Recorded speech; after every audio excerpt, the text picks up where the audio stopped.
canal de tu confianza. Arco TV, Canal 12, el canal de tu confianza. Arco TV, Canal 12.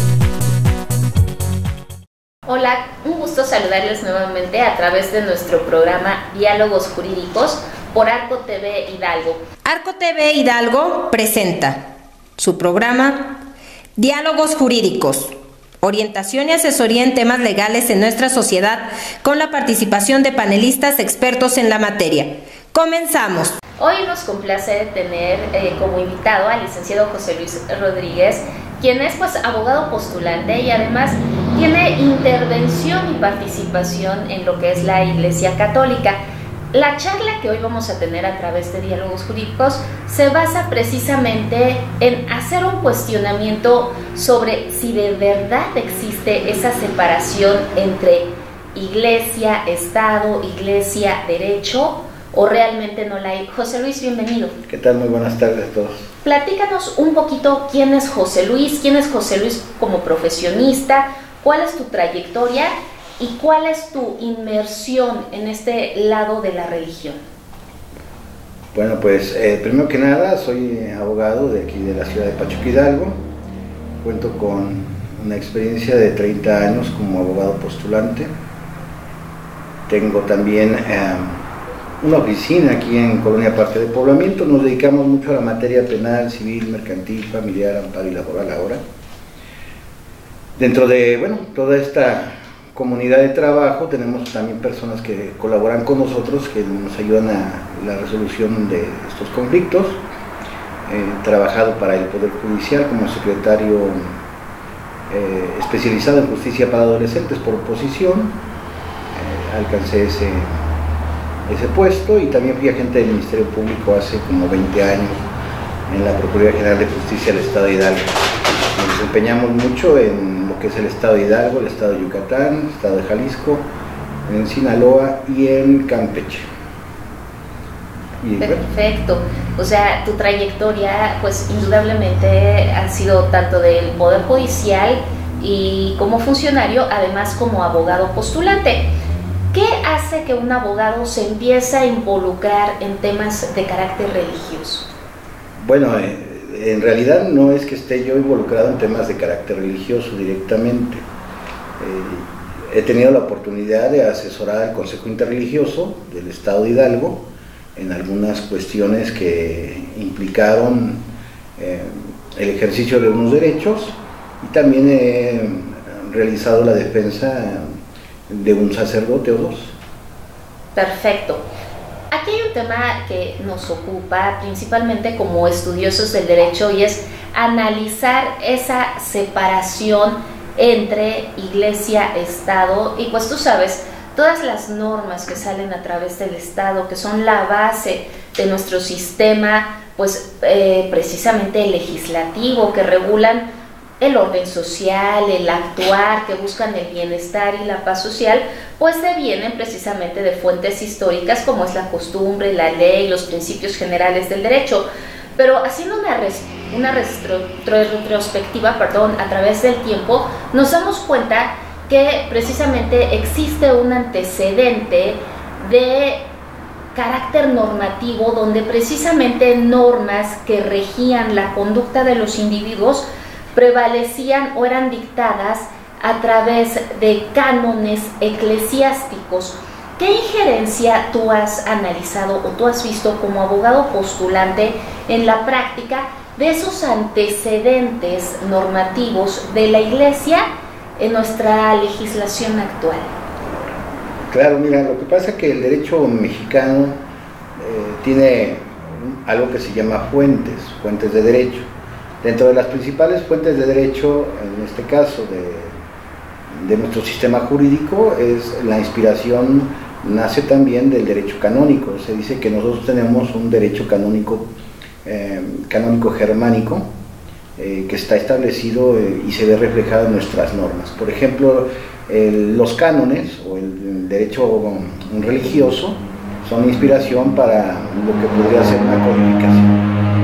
Claro, es importante aquí analizar y hacer el planteamiento precisamente de la distinción que siempre se hace respecto de las personas ante la ley. Sabemos como premisa normativa que la ley maneja que la justicia es el trato igual para todos y darle a cada quien lo que le corresponde. Pero si hacemos ese análisis histórico, sabemos que siempre no fue así. O sea, que había el antecedente de trato distinto, pues hablando de etnias, hablando de color de piel, hablando de razas, hablando de estatus social, hablando de estatus económico y hablando de género, que el género, pues a final de cuentas todavía es un tema por el que se está pugnando en igualdad y en justicia. En esos antecedentes que tenemos en la legislación y retomando el tema eclesiástico, pues sabemos que las mujeres eran muy perseguidas por la Iglesia. ¿Qué opinión tienes tú de esa distinción de género que se hacía y qué avances consideras que normativamente hoy podemos encontrar en nuestra legislación y hablando en específico en la legislación del Estado de Hidalgo? Bueno, es que ese tema es muy profundo y es demasiado vasto como para tocarlo en una sola charla. Yo lo que puedo decir es de que hay una gran equivocación al momento de analizar las normas del pasado, y es muy simple. Pasa que se ha criticado desde siempre, o desde que tengo memoria, a la Iglesia Católica como una ente que en el pasado castigaba, por decir, a las mujeres que practicaban la brujería, y esto lo hacían a través de un tribunal especial que llegó a ser conocido como el Tribunal de la Inquisición. Sin embargo, si atendemos a buenas fuentes de la historia, podríamos darnos cuenta de que no es así. De hecho, podríamos considerar que en realidad el Tribunal de la Inquisición fue un tribunal más bien de misericordia, porque la mayoría de los casos que llegaban al tribunal, y no nada más de mujeres, sino también de hombres, pues eran perdonados. Bastaba la aceptación del problema, el propósito de enmienda, y la gente, bueno, pues no sufría penas de ningún tipo. Y esto lo sabemos, bueno, por algunos historiadores modernos que han entrado al estudio de esta historia, le llaman un revisionismo histórico, y que han concluido que efectivamente lo que hay es una confusión. Por ejemplo, Hollywood alimenta mucho este odio cuando vemos películas como Las Brujas de Salem, en donde en realidad lo que tenemos ahí es un grupo de protestantes que en la ciudad de Salem se dejaron llevar por algo que se llama inconsciente colectivo, que se dio como un fenómeno que se dio en un momento dado en esa comunidad, en donde bastaba que una menor acusara a sus vecinos de ser brujos o de ser brujas, y estos eran los que realmente estaban quemando gente. Fue tal el grado de intromisión por parte de esta comunidad en el dejarse llevar por sus emociones y sus supersticiones que generó eso que ha llegado al cine. Sin embargo, del lado novohispano existen muchas situaciones que podríamos considerar que son erróneas. Por ejemplo, el citar que en algún momento México fue una colonia española, lo cual es incorrecto. En realidad lo que sucede es de que pues México formaba parte de España. Esto era una provincia que se llamó Nueva España. Como tal pagaban impuestos, donde inclusive los indígenas o los naturales de estas tierras jamás llegó un solo caso al Tribunal de la Inquisición. ¿Por qué? Porque existían unas leyes que se llamaban leyes de Indias, que fomentaban la protección de los indígenas. Es decir, nunca hubo por parte del Estado una persecución en contra de ellos, como sí sucedió en Estados Unidos, donde vimos o lo sabemos que las comunidades de naturales de esas regiones fueron llevadas a una especie de campos de concentración, en donde, bueno, pues fueron poco a poco siendo exterminados. Por ahí tenemos la comunidad de los Sioux, que ha sobrevivido hasta nuestros días, o de los apaches, quienes fueron perseguidos por, digámoslo así, por los protestantes de Estados Unidos. Y en el cambio, en México tenemos un fenómeno distinto. Lo que tenemos es una mezcla en donde negar el día de hoy que nosotros como mexicanos no tenemos en nuestra sangre una ascendencia indígena y por otro lado una ascendencia española, sería tanto como negarnos a nosotros mismos nuestra existencia. Entonces, lo que corresponde aquí es ser más cautos, tratar de entender con un sentido más lógico por qué tenemos vecinos tan diferentes. Tenemos los que hemos tenido oportunidad de viajar al viejo continente y estar en España, créanme que no hay una gran diferencia entre los españoles de allá y los mexicanos de aquí. La mezcla ha sido tal que nos permite encontrar en ellos una identidad y un recuerdo, podríamos decirlo de cierta manera. Claro, al final creo que definitivamente todos somos seres humanos y hay que atender a esa calidad, pero ¿consideras que el eje fundamental para la creación de nuestra legislación encontraría algún basamento importante en esas normas de carácter canónico?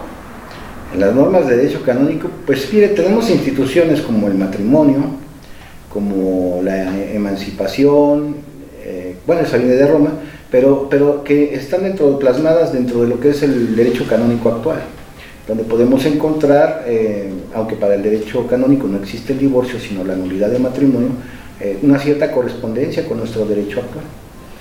Explícale a la gente y a nuestro público que no tiene conocimiento de cuál es la acepción de matrimonio de carácter normativo religioso y cuál es la distinción de la actual acepción en la legislación familiar respecto del matrimonio, que pues hemos visto a través de medios de comunicación que precisamente existe un cambio novedoso para actualizar lo que antiguamente o hasta hace un par de años se consideraba el núcleo de la familia dentro de la legislación familiar. Entonces ha habido una serie de reformas y que ha permitido evolucionar respecto de la actual sociedad en su percepción de conformación de la familiar, hablando de diversificación de no solo hombre-mujer, puede ser parejas del mismo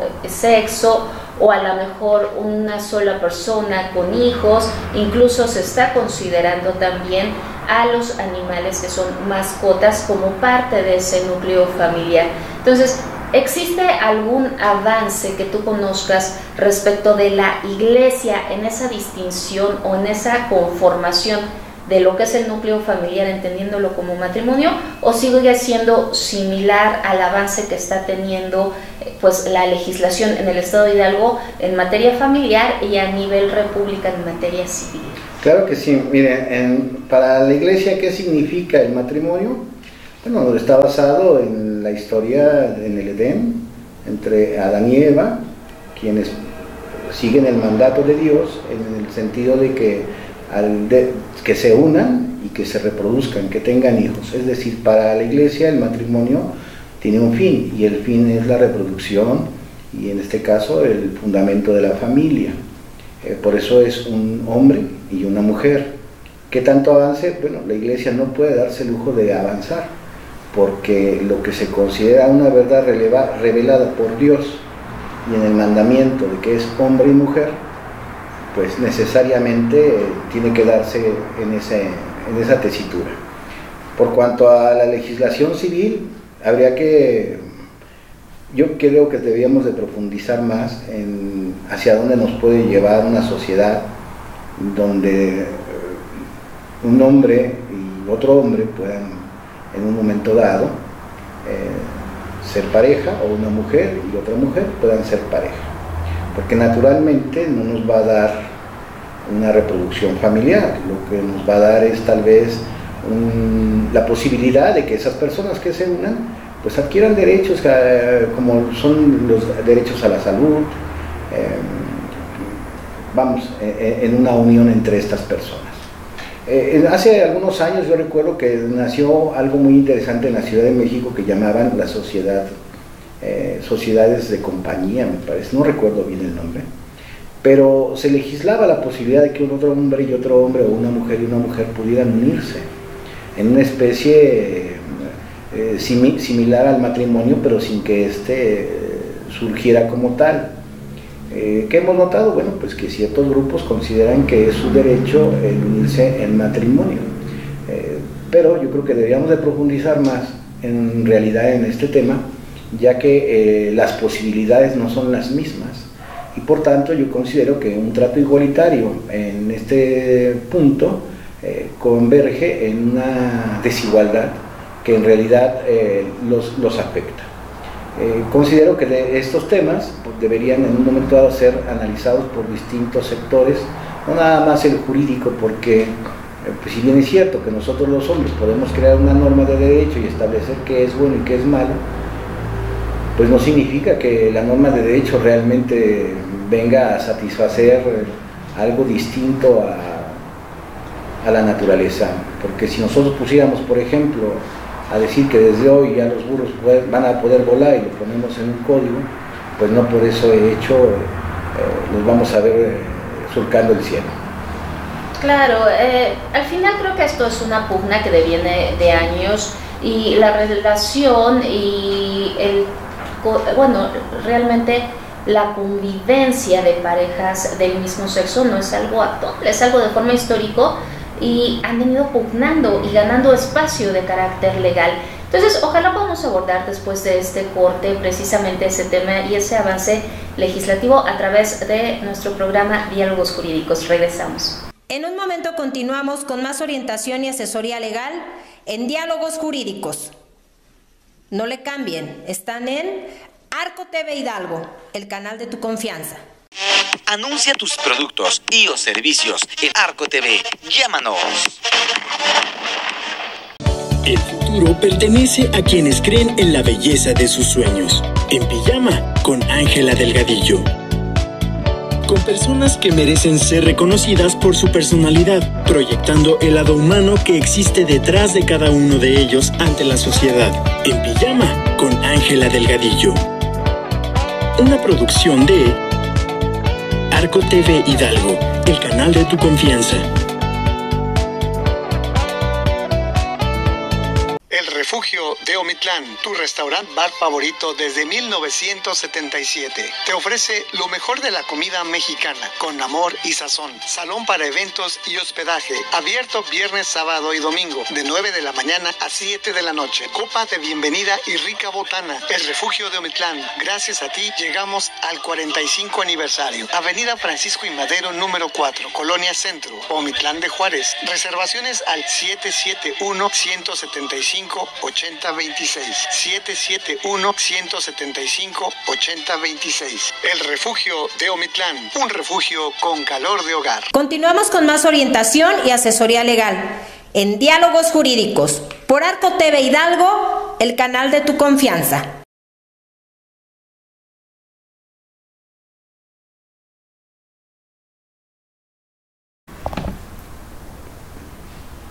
Regresamos nuevamente a Diálogos Jurídicos y pues retomamos el tema con nuestro invitado, el licenciado José Luis Rodríguez. Platicábamos precisamente de esa evolución en materia legislativa que encontramos respecto de la permisión de consolidar de forma normativa a través de documentos de carácter oficial una relación entre parejas del mismo sexo. Y retomando el tema precisamente de como fuente del derecho todas las normas que la Iglesia dictó en algún momento de carácter basal para parte de la creación de nuestro sistema normativo y legislativo. Entonces, platicábamos con José Luis respecto de ese tema, si ha evolucionado a la par la percepción que tiene la Iglesia tanto del núcleo familiar como la percepción que tiene nuestro sistema normativo, que es dictado a través del Congreso, en este caso hablando de Hidalgo, del Congreso local, respecto de cómo se puede conformar la familia. Y pues no sé si hay una puntualización de que es un tema que todavía se debería pues ahondar en su estudio.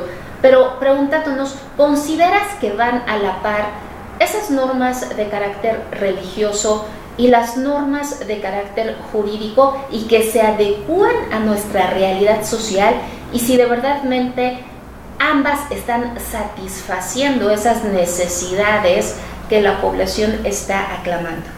Bueno, es que ese tema ya es muy difícil. Sobre todo porque, bueno, pues no soy cura, ni soy obispo, pero lo que sí puedo citar es de que actualmente dentro de la misma Iglesia Católica se está realizando un sínodo que llaman Sínodo de la Sinodalidad, en donde este tipo de cuestiones se están abordando. ¿Qué es lo que esperamos? Bueno, pues que se pronuncien en que lo que fue revelado no puede ser cambiado. Es decir, la tradición que impera en la Iglesia Católica no surge del deseo de los hombres o de sus necesidades actuales o de sus deseos, sino que surge de la misma revelación. Es decir, existe un mandato divino que ordena que hombre y mujer sean quienes adquieran la calidad de pareja, y fuera de eso estaríamos hablando de que pues estaría cometiendo un pecado mortal, que esa es la situación, la afirmación de la Iglesia. Más allá de lo que significa el pecado mortal, que créanme que a lo mejor escucha uno la palabra pecado y nos asustamos o nos enojamos porque pensamos que es una palabra que ya ha sido superada, y podrán inclusive catalogar ese concepto con alguna palabra como retrógrada. Pero en realidad para el católico, por ejemplo, es una revelación que debe o que acepta totalmente dentro de sus principios, y siendo la religión un derecho personalísimo del ser humano, consideramos que, bueno, pues el hecho de que la Iglesia Católica en un momento dado establezca que el matrimonio solo puede ser entre hombre y mujer como práctica de fe, pues no va a poder ser cambiado, y menos por la promoción o la incitación de otras personas, porque estamos hablando de voluntad de Dios, no estamos hablando de la voluntad de los hombres. Y en ese sentido, y siendo parte de la fe, pues no puede ser cambiado, ni pasó antes ni pasará después. El mismo Papa ya lo ha citado, esto es una situación que no puede ser cambiada.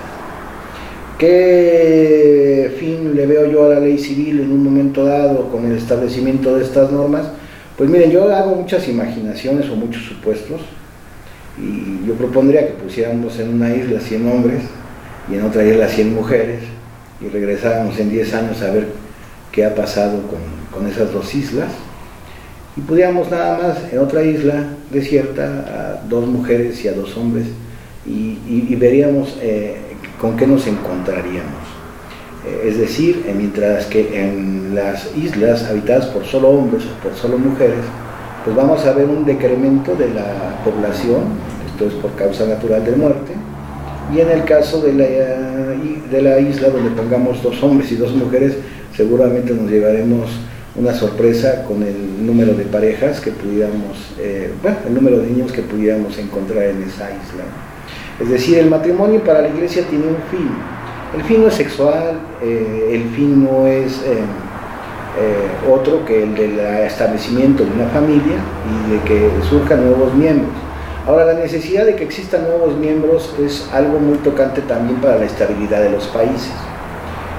Lo estamos viendo ahora con países como España, con países como Italia, como Alemania, en donde sus poblaciones se han visto disminuidas y siendo sustituidas por migrantes que van llegando, es decir, gente que proviene del África y del Asia, que van, se establecen y están sustituyendo a la fuerza de trabajo laboral original de esos países por una necesidad propia.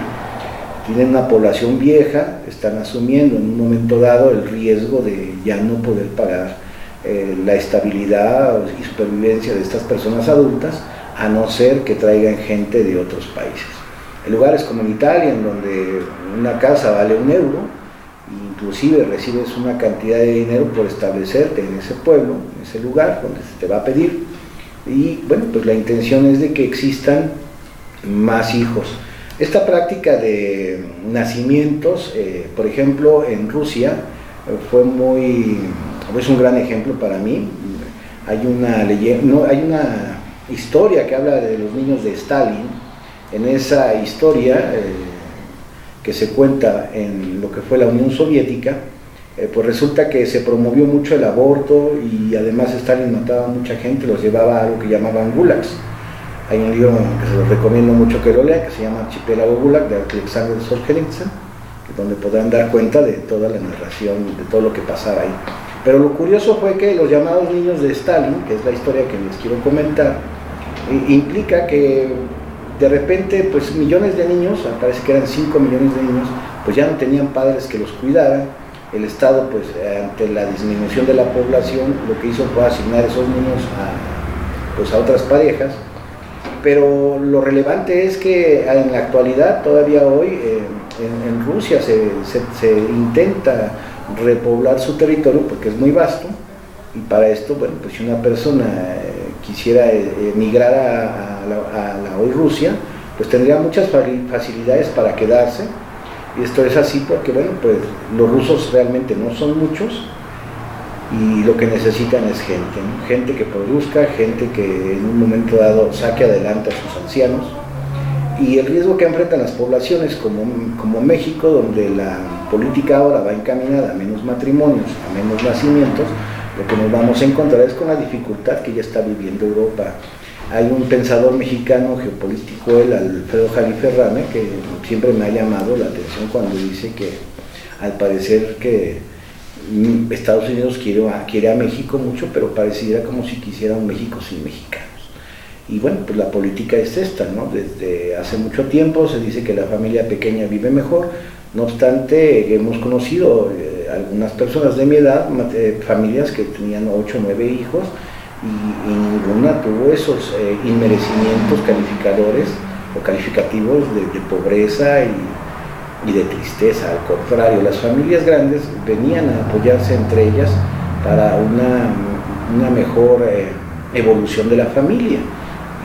Y cito yo que, bueno, pues en familias que son pequeñas, como es el caso de la mía, en donde nada más quedamos mi hermano y yo, pues es una situación un poco triste, ya que pues lo vemos a diario, ¿no? Cuando no nos vemos, pues es aún más notoria esta situación. ¿Qué creo? Bueno, pues que debería de haber una reflexión más en los políticos mexicanos acerca de lo que se está proponiendo, para que cuando quieran dar marcha atrás no sea demasiado tarde. Fíjate que hablabas de algo que es muy cierto, y tenemos claro que el hombre nació para vivir en grupo, para vivir en sociedad. Es muy difícil que un ser humano se conciba toda su vida pues de manera aislada. El ser humano siempre busca el respaldo de otro ser humano. Sin embargo, pues los legisladores atienden generalmente, o en teoría justificadamente, a esas necesidades, a esas pugnas sociales de grupos que permanentemente han estado luchando de forma histórica. ¿Por qué? Porque sus derechos sean reconocidos. ¿Y cuáles son esos derechos que se han peleado? Pues derechos que hemos visto que no han avanzado en percepción de forma similar dentro de la Iglesia como dentro de la legislación. Y al final creo que todo esto encuentra su base en lo que nuestra Constitución establece. Sabemos que dentro del artículo 24 pues está establecido el derecho que tenemos a profesar la religión que nosotros consideremos y a celebrar el culto inherente a esa religión, siempre y cuando esta celebración o estos cultos no se consideren un delito. Sin embargo, pues hemos visto precisamente que ese avance se ha dado, y considerándolo así, en respuesta a esas demandas sociales del respeto a la libertad de una mujer, por ejemplo, a decidir si se casa o no se casa, si procrea o no procrea, a vivir en pareja sin necesidad de tener pues un documento considerado acta de matrimonio, y que se le respeten sus derechos, en este caso hablando de la legislación, como concubina.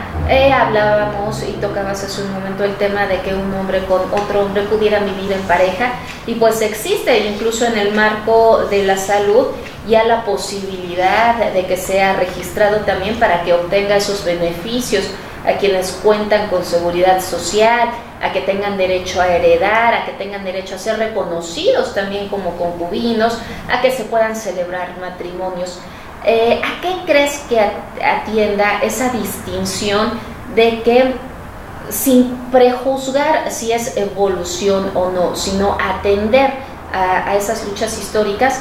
¿Por qué no está pasando ese movimiento de atender esas demandas sociales considerando el punto de vista religioso? ¿Crees que se deba precisamente a esa división que existe entre Estado e Iglesia?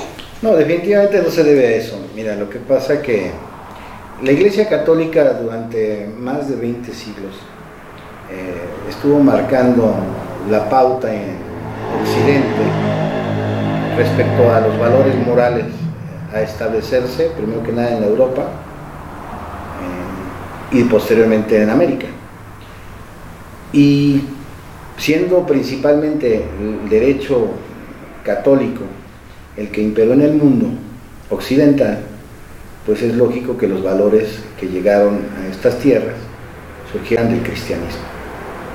Y pues esas normas, primero que nada, podríamos encontrarlas en los 10 mandamientos y posteriormente en el apego cristiano al ama a los demás como a ti mismo. Te gustaría que fueras tratado. Surge de ahí una corriente que va a buscar en un momento dado adecuar toda la filosofía y todo el pensamiento, inclusive jurídico, en la búsqueda de ese ideal cristiano. Esto es, dar la oportunidad al ser humano para que se enmiende, hablando de derecho penal, o de regular instituciones como el matrimonio, la familia, hablando de el derecho civil. ¿Qué es lo que veo yo? Bueno, aquí es algo muy interesante porque la Iglesia, como lo dije hace rato, no puede cambiar, y las normas de derecho, del derecho civil, del derecho penal, del derecho constitucional de todos los países de Occidente, pues están, podríamos decir, apostatando del cristianismo. Hoy vemos, en este caso, su servidor como católico, yo lo veo con tristeza que pues está renunciando y se está invitando a renunciar a todos los valores cristianos. Permíteme, ahí vamos a hacer una pequeña pausa para retomar precisamente esa renuncia a valores y un punto muy importante que tocaste en relación a la enmienda. Regresamos a través del programa Diálogos Jurídicos por Arco TV Hidalgo. En un momento continuamos con más orientación y asesoría legal en Diálogos Jurídicos. No le cambien, están en Arco TV Hidalgo, el canal de tu confianza. El futuro pertenece a quienes creen en la belleza de sus sueños. En Pijama con Ángela Delgadillo. Con personas que merecen ser reconocidas por su personalidad, proyectando el lado humano que existe detrás de cada uno de ellos ante la sociedad. En Pijama con Ángela Delgadillo. Una producción de Arco TV Hidalgo, el canal de tu confianza. Anuncia tus productos y o servicios en Arco TV. Llámanos. Continuamos con más orientación y asesoría legal en Diálogos Jurídicos por Arco TV Hidalgo, el canal de tu confianza. Regresamos a su programa Diálogos Jurídicos a través de Arco TV Hidalgo y pues platicábamos con José Luis respecto de ese punto donde nos quedamos en el bloque anterior de lo que era el remordimiento y pues la aceptación o rechazo o pérdida de los valores que tenemos como seres humanos. Entonces, finalmente, haciendo un comparativo respecto de nuestra legislación penal actual, encontramos pues un símil en lo que es el derecho penal respecto de esas alternativas de solución a los conflictos que se encuentran en la sociedad, donde una persona comete un delito y pues lo que esperamos cuando somos víctima de la comisión de un delito es que alguien sea sancionado, que esa conducta que se considera atípica, que está violentando nuestra esfera jurídica, que nos está violentando como personas, que hemos sido agraviados tal vez en nuestro físico, en nuestro patrimonio, en nuestros derechos, pues quien está perjudicándonos materialmente o tangiblemente, pues obtenga un castigo que nosotros no lo podemos hacer de propia mano, porque se supone que como seres humanos estamos evolucionando y estamos confiando en la autoridad. ¿Para qué? Para que la autoridad haga ese tema de corrección contra los delincuentes, de castigar a quien cometió una agresión contra nosotros y contra nuestros derechos, y que sea de forma ejemplar para que la sociedad entienda que debemos de ser respetuosos con las personas que convivimos y que quien no respete va a encontrar un castigo a través de las autoridades. Sin embargo, en esta comparación que estamos haciendo con el sistema normativo penal, encontramos que se hizo una adecuación muy similar pues a la legislación o a la forma de judicializar los asuntos que se hace pues en los juicios orales, por ejemplo, como los que se llevan en Estados Unidos. En nuestro estado Hidalgo encontramos esos juicios orales. En nuestro sistema normativo penal en el estado Hidalgo encontramos precisamente la posibilidad de que cuando nosotros denunciamos un delito podemos llegar a esos sistemas alternativos de solución, donde alguien se arrepiente del delito que cometió en nuestra contra y no tiene sanción, que tal vez me recuerda o se me hace muy similar a un tema que tú comentabas respecto de que pues hace años, de carácter normativo religioso, bastaba el arrepentimiento para purgar a lo mejor las conductas que habían sido consideradas como pecaminosas. ¿Tú consideras que ha habido un avance en nuestro sistema jurídico penal y consideras si existe esa similitud en el trato tanto religioso como procesal actualmente? Bueno, esto es muy interesante y no sé si nos va a dar tiempo, pero mira, quiero retomar un poquito lo que dije hace rato. Una cuestión es la moral, en este caso actualmente en la Iglesia Católica, cuando vamos y confesamos un pecado, bueno, somos perdonados. No significa, obviamente, que si la persona al confesar un pecado cometió un delito, no deba en un momento dado ir y presentarse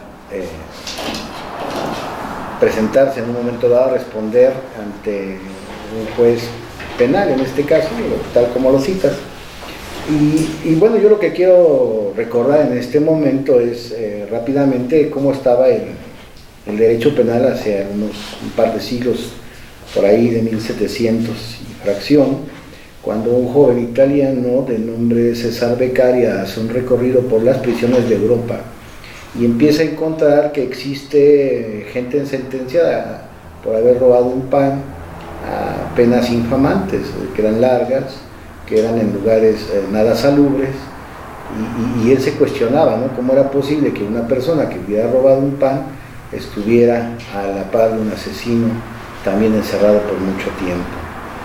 Y es así como ese viaje de César Beccaria va a ir inspirando a filósofos del derecho penal, pues para que el pensamiento del cristianismo también se vea reflejado en los códigos y se empiece a hacer alguna compilación de leyes que vayan a permitir en un momento dado que ese derecho penal sea más humanitario. Hemos visto un gran avance en la materia de cuenta, civilmente podríamos decirlo, en donde, bueno, actualmente nos encontramos con un sistema nuevo, no ni tan nuevo, que es el sistema acusatorio adversarial, que ya impera en México desde hace algunos años, y en donde se ha tratado en un momento dado de que pues las personas que estén siendo en un momento dado vinculadas a un proceso, estas previo a una prisión preventiva, sea analizado por un juez, e inclusive ante un público, y videograbada esa sesión, pues analizado los motivos por los cuales debe de permanecer en prisión preventiva. México tiene un sistema muy curioso, ¿no? Nosotros tenemos en el artículo 19 no solamente regulada esta figura de la prisión preventiva, tenemos de hecho en el artículo 19 constitucional dos figuras, una es lo que llaman prisión preventiva justificada y la otra es la prisión oficiosa. De todo esto, el día 7 de noviembre de 2022 en la Corte Interamericana de Derechos Humanos allá en Costa Rica, se resolvió un asunto muy interesante que se llamaba el caso lo apunta aquí, Sopaxle Tecpitle contra México, en donde se hizo no el análisis de la prisión oficiosa como tal, pero sí se hizo hincapié en el sistema jurídico mexicano, en donde a la par de la prisión justificada teníamos la novedad de la prisión oficiosa, donde basta en un momento dado que la imputación sea hecha por un delito que acreditado materialmente, esto es en su aspecto como cuerpo del delito, es decir, que se reúnen los elementos de una conducta penal reflejada, y eso para que todo el mundo lo entienda, si lo voy a decir, voy a tratar de no ser tan técnico, en un marco de derecho, en la norma penal, que la conducta llevada a cabo por una persona se ajuste exactamente a ese delito del que se habla, y de que existan datos de que esa persona, mínimos al menos, lo haya cometido. Hablamos de cuerpo del delito y probable responsabilidad.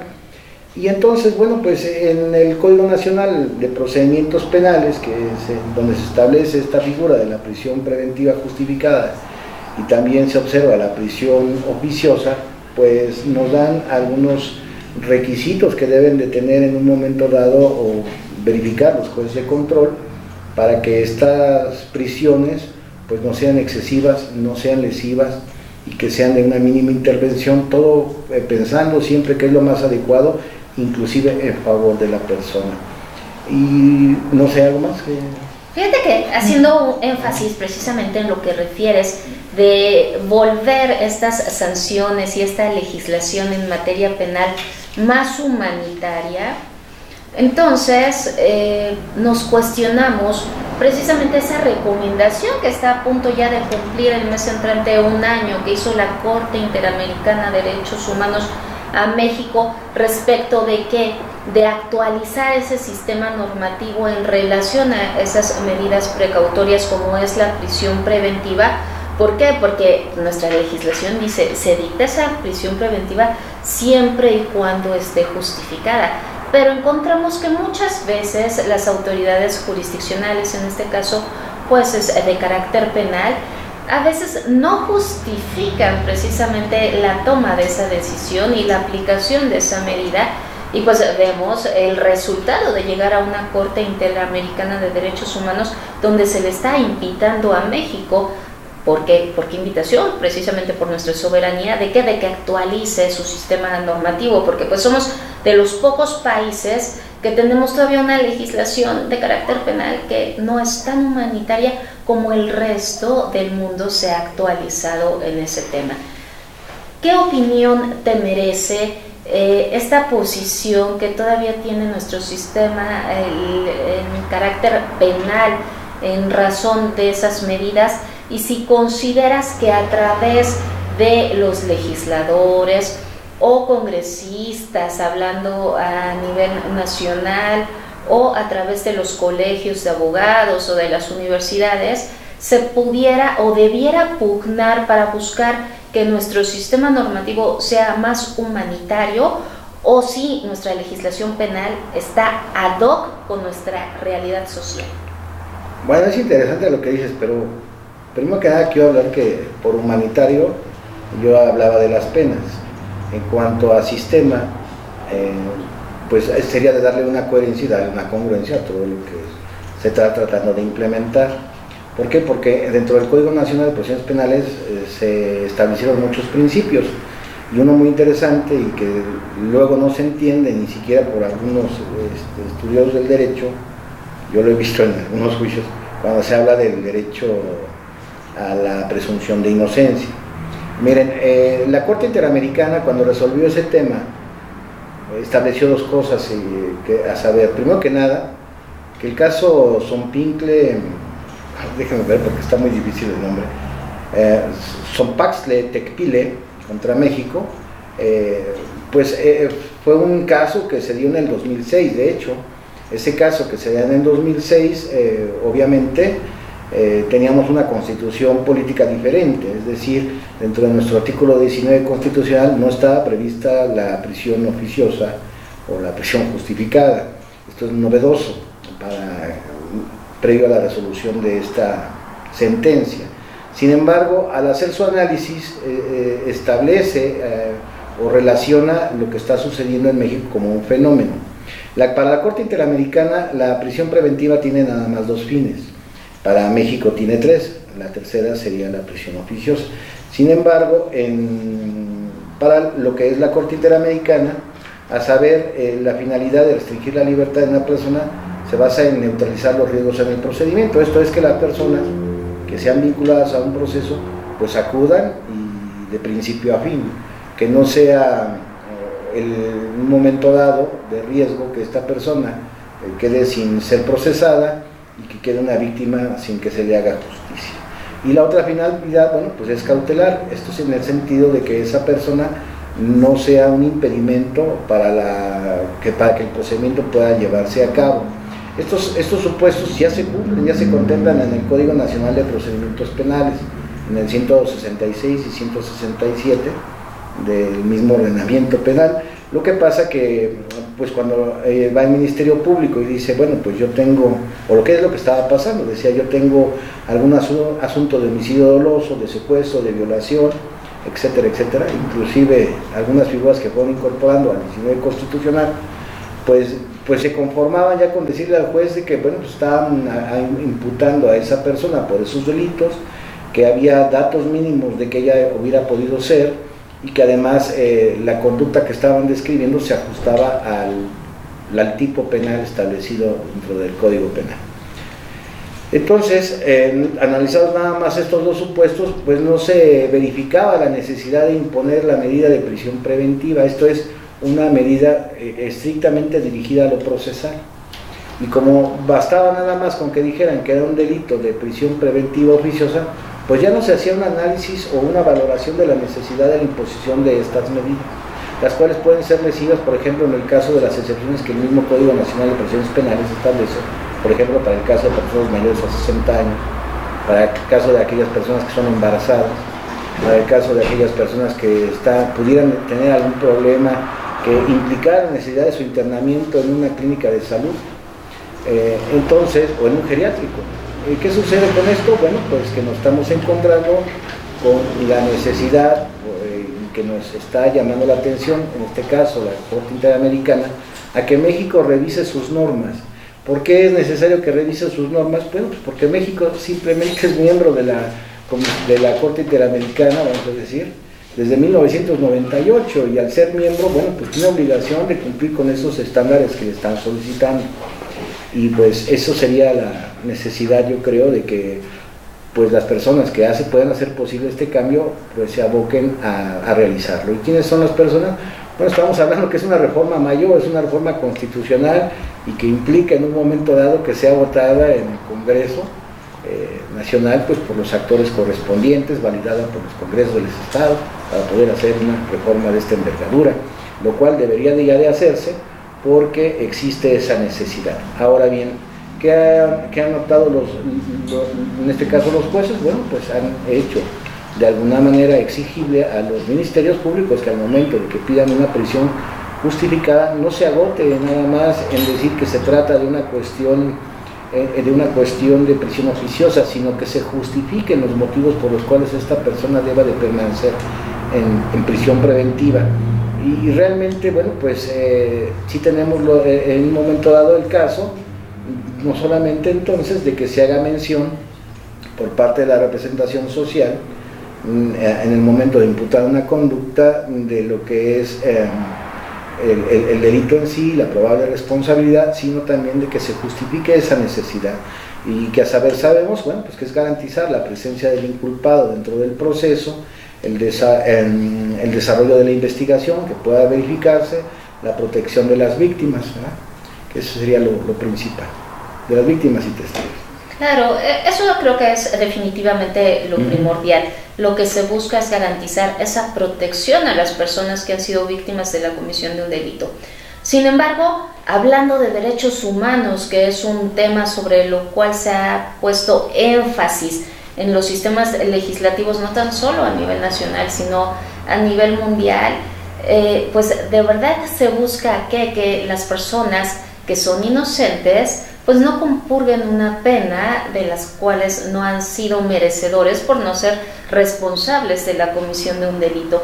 Este tema de medida precautoria, cuando no encontramos realmente esa justificación, ¿cómo se lo podemos explicar? Y eso háblanos de la experiencia que tú has tenido como abogado postulante o de los casos que tú has tenido conocimiento a las personas que pues transitan día a día por la calle y que somos sabedoras de que coloquialmente se habla de, y digo coloquialmente, pese a que está incluso normado que la justicia debe de ser gratuita, pronta, expedita, y que vemos que a lo mejor una persona que es inocente está detenida por una medida cautelar de prisión justificada y que tenemos como abogados que interponer una serie de recursos para lograr su liberación o sujeción al proceso, pero con una libertad tal vez provisional, condicionada, etcétera.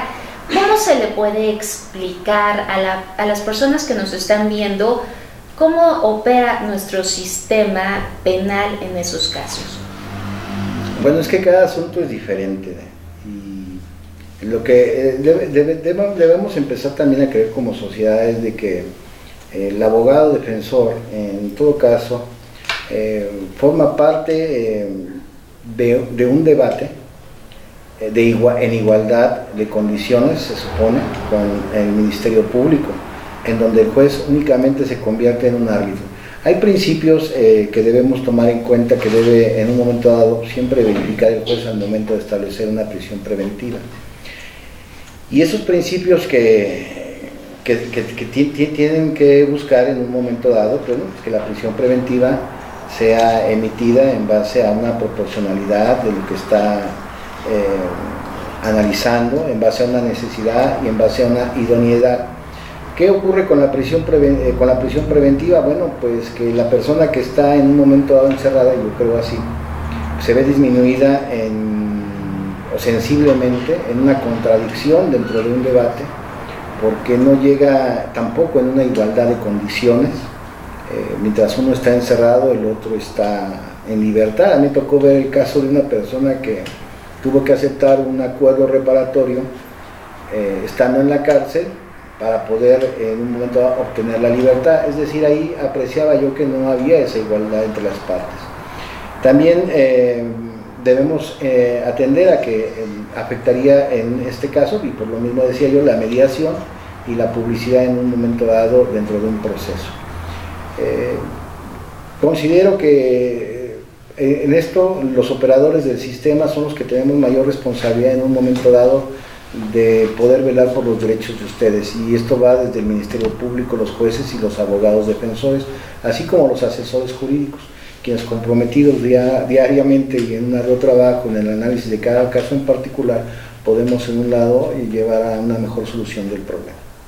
Efectivamente, vamos a retomar regresando de este corte con nuestro amigo José Luis. ¿Cómo vamos a pugnar por el respeto a esos derechos ante autoridades que se deben de apegar precisamente a lo que dice la norma escrita? No se pierdan nuestro regreso a través de su programa Diálogos Jurídicos por Arco TV. En un momento continuamos con más orientación y asesoría legal en Diálogos Jurídicos. No le cambien, están en Arco TV Hidalgo, el canal de tu confianza. Anuncia tus productos y o servicios en Arco TV. Llámanos.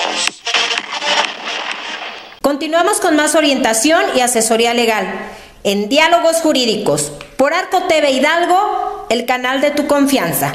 Regresamos a través de su programa Diálogos Jurídicos y retomando el tema de Iglesia, Estado, Iglesia, Derecho y esas normas que sirvieron de basamento para nuestro sistema actual. Y pues todos recordamos que cuando estábamos en la escuela nos hablaban mucho de Benito Juárez y las reformas que hacía de separación Iglesia-Estado. Y haciendo un análisis respecto de cómo se comporta nuestra sociedad, pues vemos, por ejemplo, en nuestro país vecino, en Estados Unidos de Norteamérica, que la Iglesia luterana hace muchas recomendaciones a su sistema normativo de carácter judicial penal en relación a que sean más humanitarias, a que se considere más a las personas que cometen un delito, que no sean tratadas de forma represiva, que no sean tratadas de una forma inhumana. Entonces, hablábamos al principio precisamente de si nosotros somos vulnerados en nuestra esfera jurídica, si somos lesionados de alguna forma y esperamos ese castigo firme de la autoridad, y nos encontramos que México está haciendo con su sistema de oralidad en materia penal pues un símil o una copia de otros países donde también norman juicios de carácter oral. ¿Consideras en tu experiencia que existe o no esa separación de la intervención en cuanto a recomendaciones de que las normas sean humanitarias, o esto atiende a una evolución de la sociedad en su calidad humana, o más bien estaríamos hablando de un tema a lo mejor de carácter religioso, de decir, volvamos al tema del arrepentimiento, de ese remordimiento para compurgar actos que son considerados lesivos para la sociedad? Bueno, en este caso debemos de atender a que dentro del sistema jurídico mexicano, la formación de las leyes, desde luego que tiene una separación clara, diferente de la Iglesia. La Iglesia no puede intervenir en la formación de estas leyes. Sin embargo, la misma Iglesia está formada por seres humanos, y debemos también atender a que si bien existe una separación de Iglesia y Estado, no significa que en México existan mexicanos de primera y segunda clase. Inclusive un sacerdote yo considero que puede hablar de política no estando en su púlpito, puede hacerlo afuera, puede platicar de esto, porque si no le estaríamos vedando un derecho fundamental en un momento dado, la expresión, un derecho fundamental a considerarse con esa dignidad en un trato desigualitario.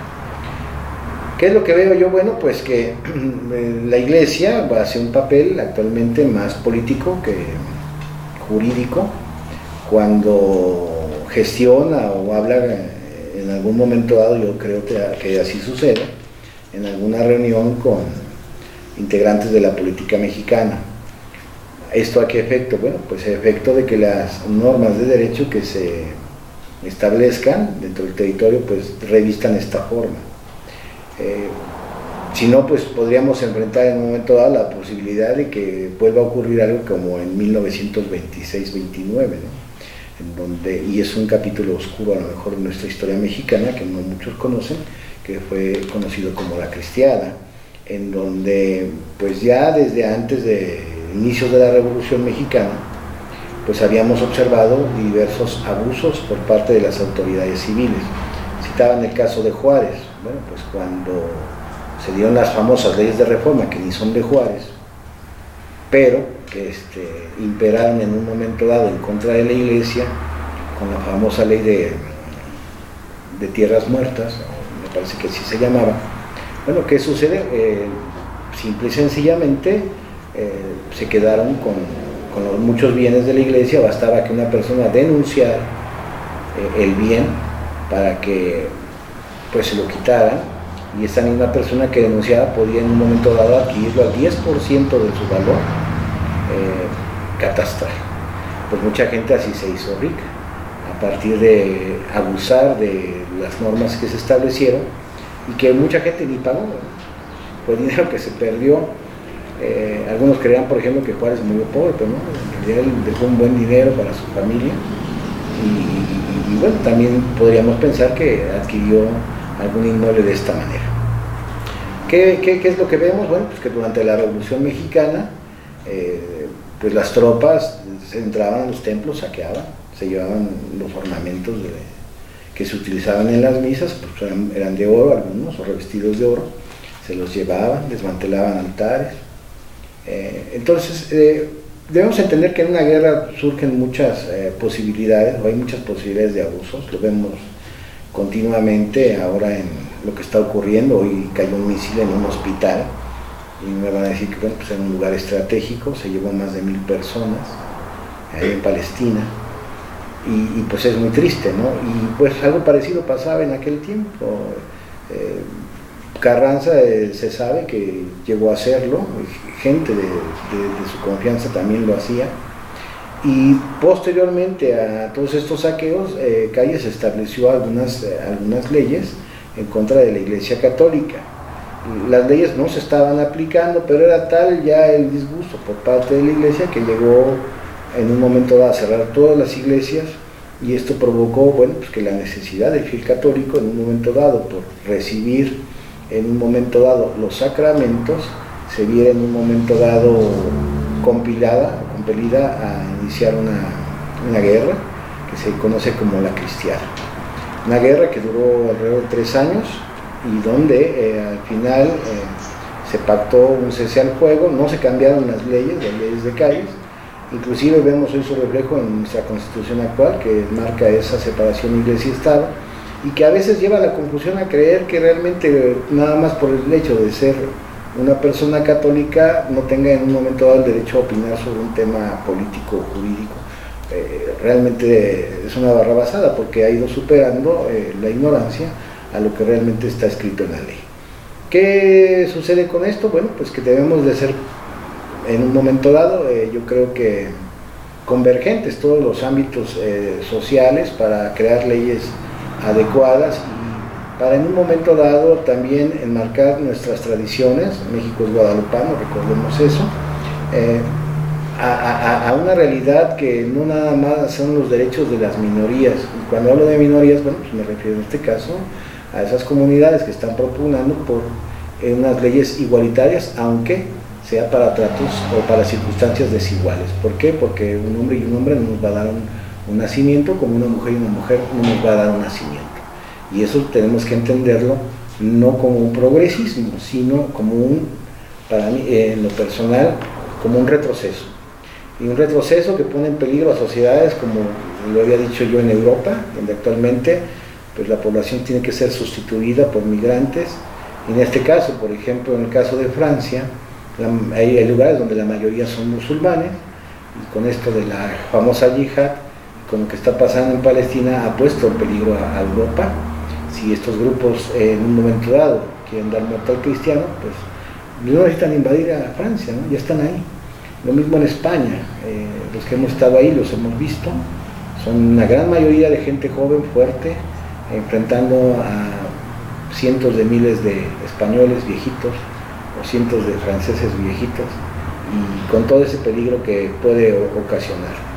México tiene una responsabilidad para con sus, en este caso el gobierno de México, para con sus ciudadanos, y es poner mucho el ojo en Europa y mucho el ojo en otros lados para que no se repitan lo que se está proponiendo desde cúspides del poder, donde vemos que lo que antes era malo hoy es bueno, donde lo que se está pretendiendo es una desvalorización de los valores cristianos, es decir, quitarlos del medio para que surja una nueva sociedad al estilo de la que nos invita a leer en sus páginas de El Mundo Feliz este señor Aldous Huxley.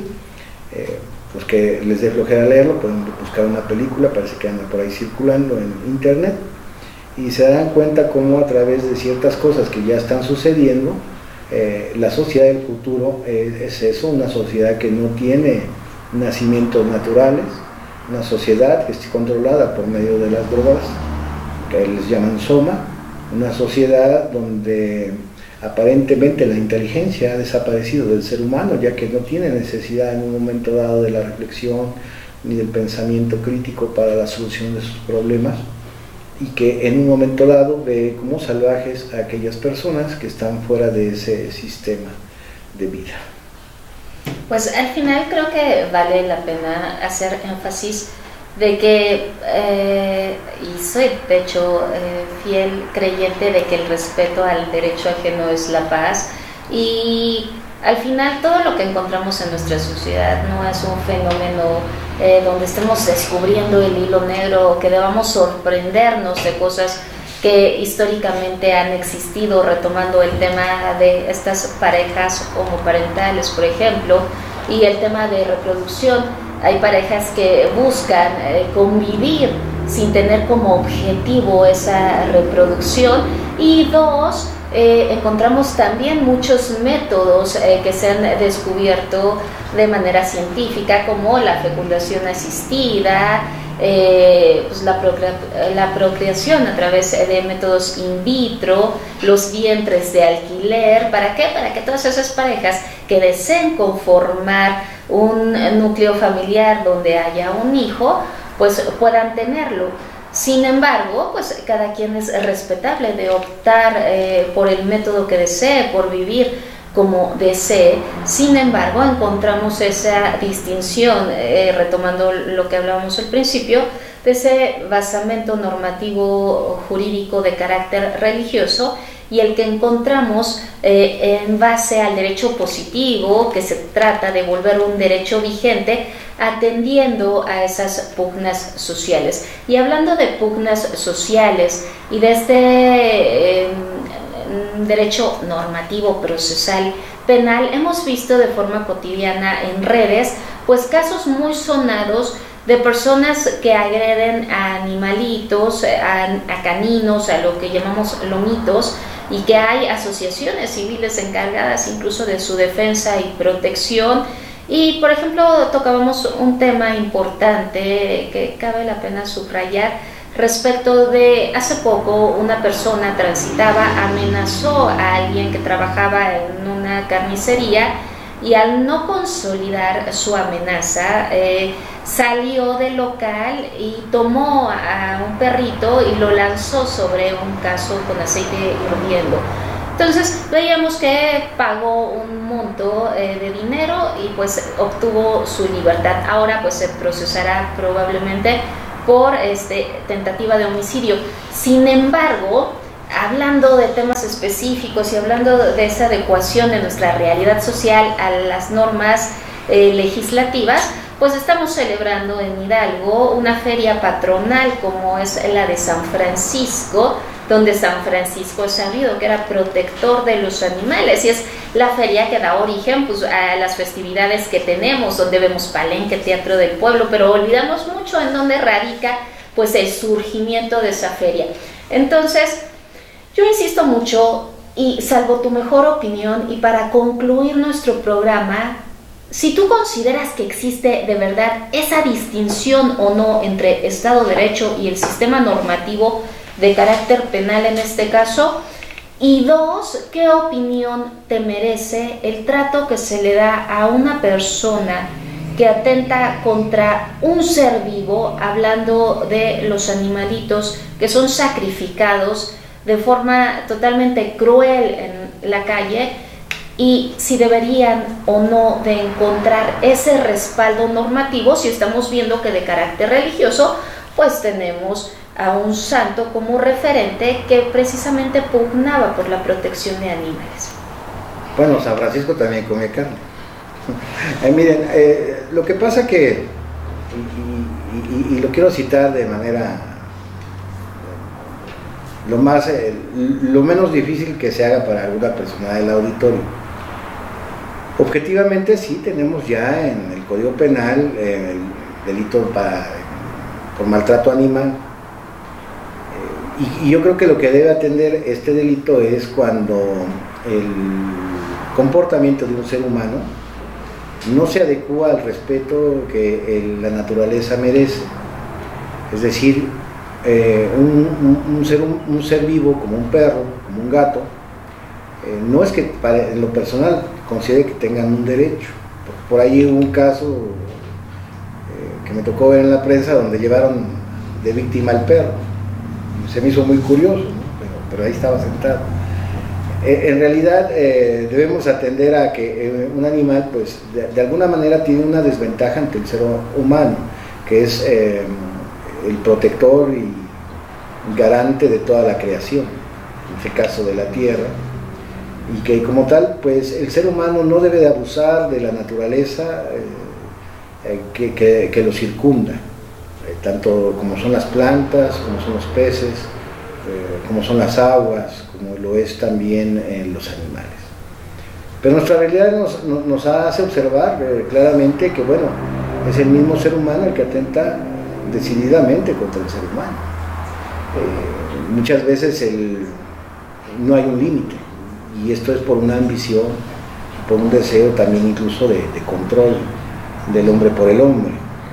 En lo tocante a la pregunta de cómo veo yo esto, bueno, pues yo creo que debemos de atender, no a castigar el comportamiento de la persona por la muerte de un perro, por la muerte del gato en sí, sino por ese comportamiento asocial o disociado de su realidad, de su naturaleza y de otras personas que pueden verse afectados con la muerte de un animal, porque recordemos que un perro o un gato puede ser compañía de una persona, y que, por ejemplo, ese gato o ese perro u otra especie que éste tenga consigo, pues puede significar un verdadero amor o un verdadero sentimiento de amor por ese animalito.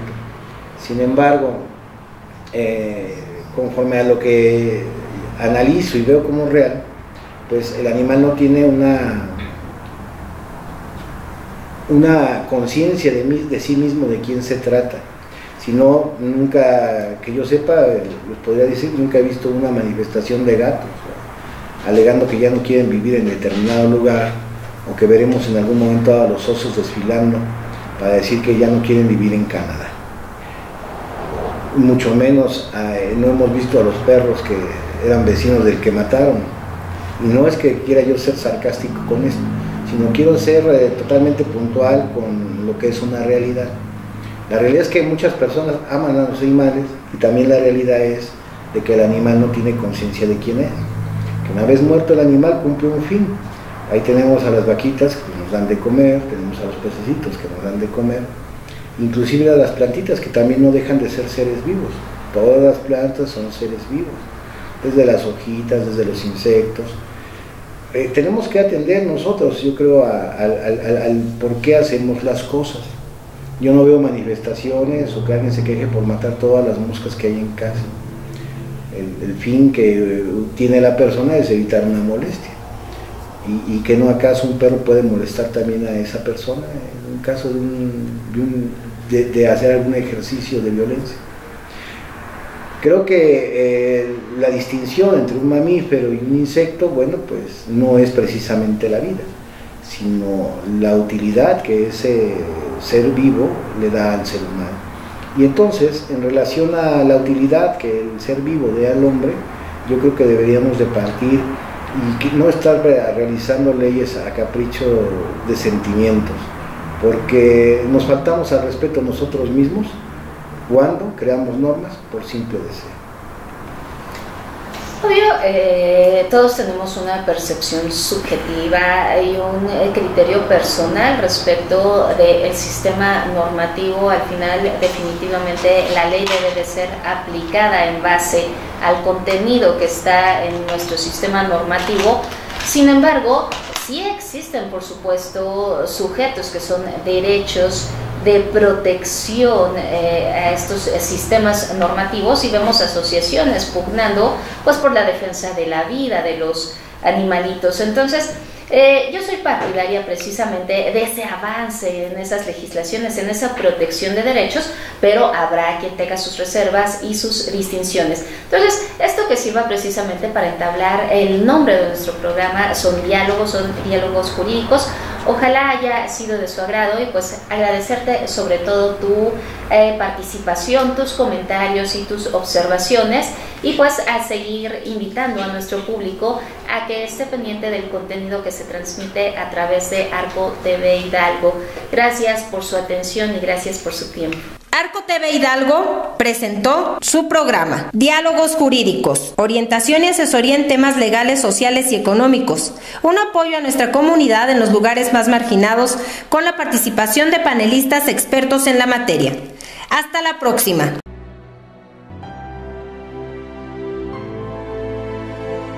Siente la naturaleza en su máximo esplendor. En un lugar mágico, aquí, en Tamiahua, Veracruz, donde tus sentidos formarán parte de este deslumbrante ecosistema. Esto es Real Turquesa.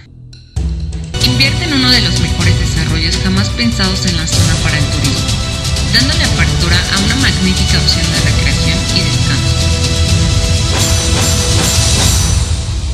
Desarrollo Real Turquesa, donde las palmeras tocan el cielo.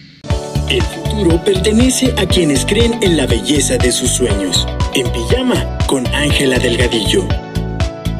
Con personas que merecen ser reconocidas por su personalidad, proyectando el lado humano que existe detrás de cada uno de ellos ante la sociedad. En Pijama con Ángela Delgadillo. Una producción de Arco TV Hidalgo, el canal de tu confianza. El Refugio de Omitlán, tu restaurante bar favorito desde 1977. Te ofrece lo mejor de la comida mexicana, con amor y sazón. Salón para eventos y hospedaje, abierto viernes, sábado y domingo, de 9 de la mañana a 7 de la noche. Copa de bienvenida y rica botana. El Refugio de Omitlán, gracias a ti llegamos al 45 aniversario. Avenida Francisco y Madero, número 4, Colonia Centro, Omitlán de Juárez. Reservaciones al 771-175-8026. 771-175-8026. El Refugio de Omitlán, un refugio con calor de hogar.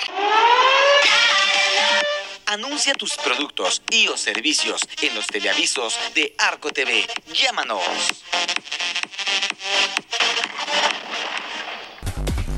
Noticieros Arco TV cuenta con el mejor cuerpo periodístico para brindarle a usted la información justo en el momento que se genera.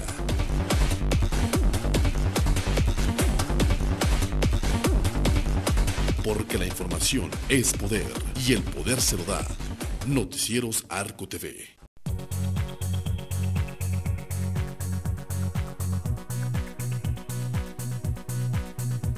El canal de tu confianza, Arco TV, canal 12.